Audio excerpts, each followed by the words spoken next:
വന്നേരെ. വന്നോ. ഓ 23 സെക്കൻഡ് താമസിച്ചു, എന്നോട് ക്ഷമിക്കണം. കൊഴപ്പായാവോ? പുറകീന്ന് വിളിച്ചു. നിനക്കിപ്പോ എന്താ വേണ്ടേ? പോണ വഴിക്കല്ലേ കോളേജ്, ഞാൻ അവിടെ ഇറങ്ങിക്കോളാം. 23 സെക്കൻഡ് താമസിച്ചതിന് തിരുമനസ് കോപിച്ചിരിക്കുക. അതിന്റെ ഇടയിലാണ് അവളുടെ ഒരു കാറിപ്പോക്ക്. ബസ്സിൽ പോടി. എന്താ?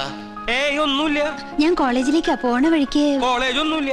അവളും കൂടെ പോരണേന് തനിക്കെന്താ കുഴപ്പം? എനിക്കെന്താ കുഴപ്പം? ഇതെന്തിനാ കെട്ടിപ്പിടിച്ചേക്കണേന്ന്? ഇതിനെ നീ കല്യാണം കഴിക്കാൻ പോവാ? എടോ, സംഗീതം പഠിക്കണ കുട്ടിയായവള്, ദേവീ കടാക്ഷം ഉള്ളവൾ, തന്റെ മുജ്ജന്മ സുഖത. കേറിക്കോ കുട്ടിയെ. ഞാൻ അപ്പളെ പറഞ്ഞില്ലേ കേറിക്കോളാം.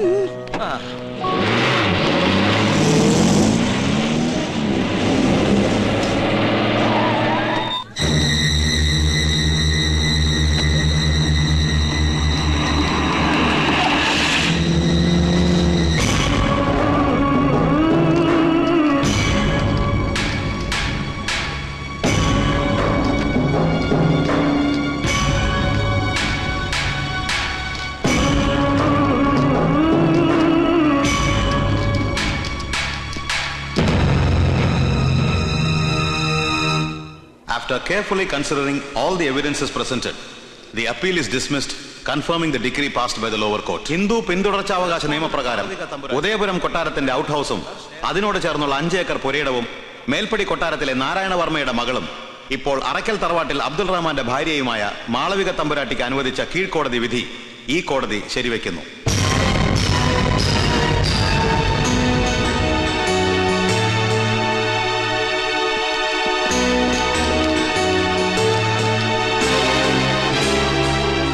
സൂചി കുത്താൻ ഇടം കിട്ടി. ഇനി നമ്മൾ നൊഞ്ഞു കയറി കൊട്ടാരം മുഴുവൻ പിടിച്ചടക്കും. ആലംബന. അതെന്താ കൊച്ചാപ്പ? നമ്മൾ അലംബനാണെന്ന് പറഞ്ഞാടാ.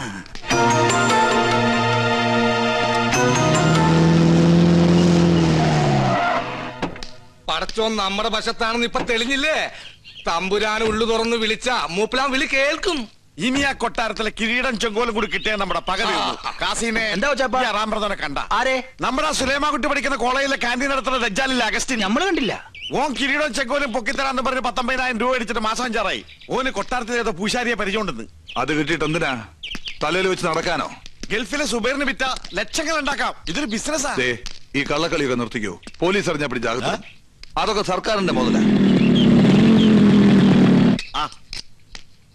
ബാപ്പ പോയാരെന്തായി? ജയിച്ചടാ മോനെ, കേസ് നമ്മൾ ജയിച്ചു. ആഫീസിൽ ഇരുന്നിട്ട് ഇരിക്കപ്പുറത്തില്ലാണ്ടായി. കൊച്ചപ്പ നിങ്ങൾ ചന്തലോട്ട് ചെല്ലി, 4-5 കോഴി എന്ന് ഇറക്കണം. കോഴി എന്താണ്? നമുക്ക് മുട്ടനാടിനെ പഠിക്കാം. ഇന്ന് കേസ് ജയിച്ച ദിവസമല്ലേ? അതെ. ഇന്ന് ആട്ടർച്ചി ബിരിയാണി, കച്ചമ്പറും പപ്പടവും. വല്ലാത്ത പഹയന്മാരെ തൊള്ളൊരുത്തൊരു കൊയ്യ ഒരുത്തൊരു മുട്ടനാട്. കൊച്ചാപ്പ, ഈ കൊച്ചാപ്പക്ക് പിള്ളേരുടെ സ്വഭാവോ? ചിലത്തുണ്ട് പിള്ളേരുടാ. നബീസു, കേസ് നമ്മൾ ജയിച്ച്. നീ പഞ്ചായത്ത് കളിക്ക് കുറച്ച് സർവത്തിട്. ആ നബീസ, മാളവിക എവിടെ? എടീ, എല്ലാവരുടെയും സന്തോഷം കണ്ടില്ലേ? കേസ് നമ്മൾ ജയിച്ചു. എന്റെ അച്ഛൻ തോറ്റു അല്ലേ? കണ്ട തന്തേനെയും ബന്ധുക്കളെ ഇപ്പോഴും മറക്കാൻ കഴിയില്ലെന്ന് മനസ്സിലായില്ലേ? ഇതാണ് രക്തബന്ധം എന്ന് വെച്ചാല്.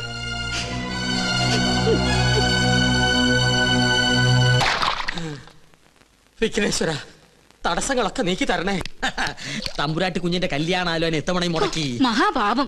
ചെയ്ത പാപത്തിന് പരിഹാരമായി കൊട്ടാരൻ ദേവിക്ക് 5 വെടിവഴിപാടും കഴിച്ചിട്ട് നോ വന്നിരിക്കണത്. എന്നാലും നിങ്ങൾ എന്തിനാ കല്യാണം മുടക്കിയത്? കൊട്ടാരം വക ക്ഷേത്രത്തിൽ പൂജാരി എന്ന പോസ്റ്റുമായി ദേവി പൂജ ചെയ്യാൻ തുടങ്ങിയിട്ട് വർഷം 16 കഴിഞ്ഞിരിക്കണു. ഒരു തികഞ്ഞ ദരിദ്രവാസിയായ നമ്മെ ഇപ്പൊ ദേവി ഒന്ന് കടാക്ഷിച്ചു. അത് നല്ല ബുദ്ധി തന്ന. എന്തു ബുദ്ധി? കേട്ടോളൂ, ഈ കല്യാണം കൂടി മുടങ്ങിയ വാർത്ത കൊട്ടാരത്തിൽ അറിയുമ്പോ അവരാകെ ഒന്ന് പതറും. മനസ്സ് പതറുമ്പോ കവടി നിരത്തും.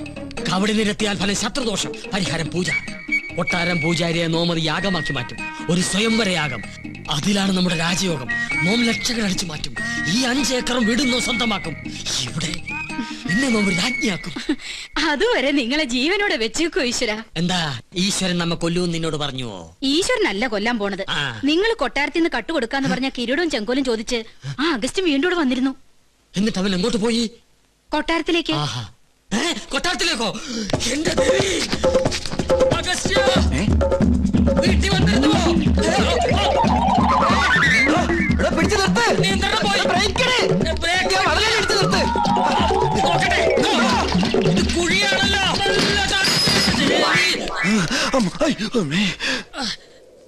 ചത്തിട്ടില്ലല്ലേ? ഇല്ല. ഇപ്പൊ ചത്തുപോയിരുന്നെങ്കിൽ ഞാൻ പറയുന്ന വിവരം കേട്ട് കൊട്ടാരത്തിലുള്ളവർക്ക് തന്നെ കൊല്ലാൻ പറ്റില്ലായിരുന്നു.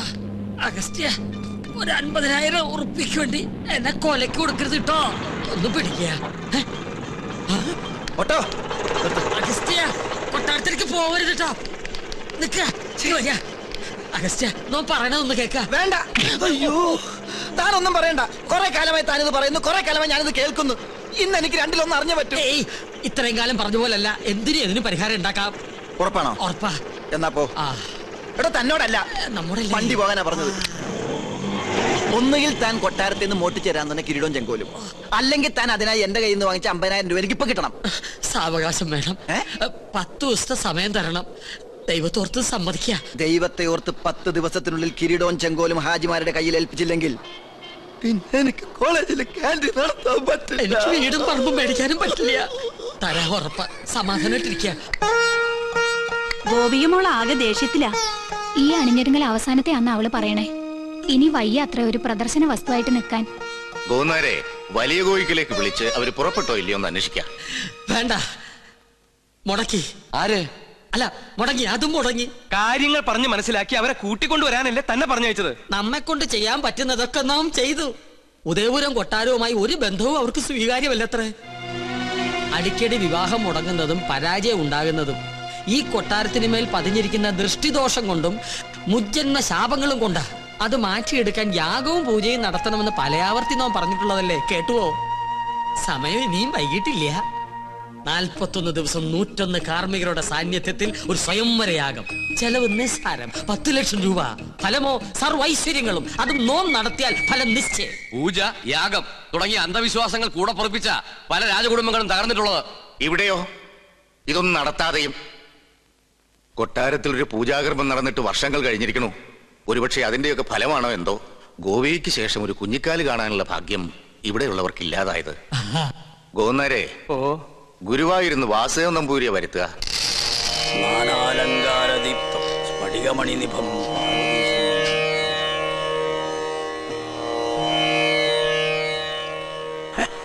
യാഗത്തിൽ ഫലസിദ്ധി കാണുന്നു. കർമ്മങ്ങൾ തീരും മുമ്പ്, അതായത് 41 നാൾക്കകം കന്യകയ്ക്ക് വരനെ കണ്ടെത്താനാവും. അപ്പൊ നാം മുൻകൂട്ടി പറഞ്ഞ തെറ്റില്ല. യാഗം നാം ഗംഭീരാക്കി തരാം. പക്ഷെ ഒരു കുഴപ്പമുണ്ട്. എന്താണ്? യാഗത്തിന്റെ വിജയസാധ്യത അതിന് നേതൃത്വം കൊടുക്കുന്ന കർമ്മിയുടെ ദേവപ്രീതിക്ക് അനുസരിച്ചായിരിക്കും. ദേവപ്രീതി നമുക്ക് വളരെ കൂടുതലാ. അത് തിരുമേനിക്ക് നോക്കിയാൽ അറിയാൻ പറ്റും. നോക്കാം. എന്താ പേര്? പരശുരാമൻ നമ്പൂതിരിപ്പാട്. പാട് വേണ്ട, പരശു നമ്പൂരി നോക്കിയാ മതി. ഓ, നക്ഷത്രം? നക്ഷത്രം ഉണ്ടാ? ഉണ്ട്. വേണമെന്നില്ല. അതൊന്നും ഉണ്ടാവില്ല.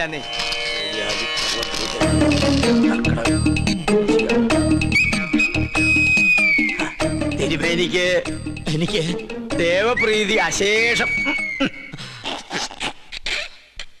ഒന്നുകൂടി നോക്ക, ഒരല്പമെങ്കിലും കാണാതിരിക്കില്ല.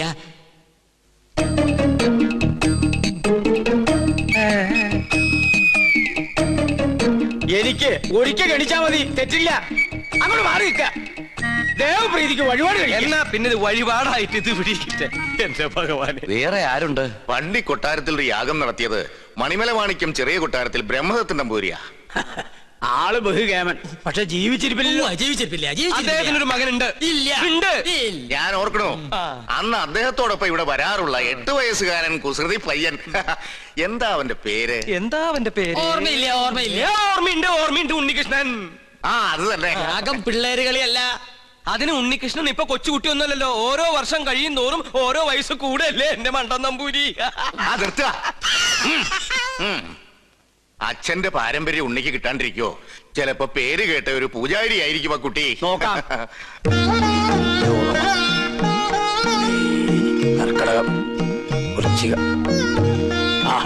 ഇതിനു മേൽ മറ്റൊന്നും കാണുന്നില്ല. അത്രയ്ക്ക് കേമം. ഒന്നുകൂടി ആലോചിച്ചിട്ട്. വേണ്ട ഗോന്നേരെ, ഉടനെ ഉണ്ണിയെ കൊട്ടാരത്തിൽ എത്തിക്കണം. അമാന്തിക്കട്ട, പുറപ്പെട്ടോളൂ. ഗൗളി ചലച്ചു. വടക്ക് കിഴക്ക്. ആളെ കണ്ടെത്താൻ ഇത്തിരി പ്രയാസപ്പെടും. അപ്പൊ പിന്നെ പോണോ? പോണം.